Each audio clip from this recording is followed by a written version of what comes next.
চামড়া শিল্পের প্রধান উপকরণ কাঁচা চামড়ার সিংহভাগ যোগান আসে কুরবানির ঈদে। এ সময় সংগ্রহ করা চামড়া দিয়েই সারা বছর চলে ট্যানারি শিল্পের কারখানাগুলো। তবে এবার চামড়া সংগ্রহ নিয়ে দেখা দিয়েছে জটিলতা। সারা দেশ থেকে যারা এই কাঁচামাল সংগ্রহ করেন এবারের বাজার নিয়ে শঙ্কিত তারা। ট্যানারি মালিকদের কাছে পুঁজি আটকে যাওয়া আর লবণের দাম বেড়ে যাওয়া এর পেছনের কারণ। এবছর যদি তারা আমাদের টাকা দিয়ে ট্যানারি বানাবে, সরকারি টাকা ট্যানারি বানাবে, ব্যাংক থেকে টাকা দিয়ে ট্যানারি বানাবে, তা আমরা কাঁচা চামড়াটা কিনবো কোত্থেকে? আমাদেরকে অবশ্যই কাঁচা চামড়ার টাকা পূর্ণ এবার পেমেন্ট করতে হবে।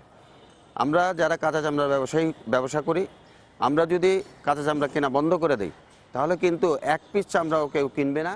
অন্যদিকে এবারের অনিশ্চিত বাজারের জন্য শিল্প স্থানান্তরের জটিলতাকে দায়ী করছেন ট্যানারি মালিকরা।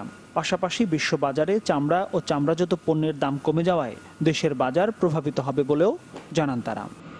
আমাদের গত বছরের অবিকৃত চামড়া আমাদের ট্যানারিগুলোতে মজুদ আছে বিদায় কিন্তু আমরা অনেকের টাকা পরিশোধ করতে পারিনি। বৈশ্বিক অর্থনৈতিক মন্দার কারণে আমাদের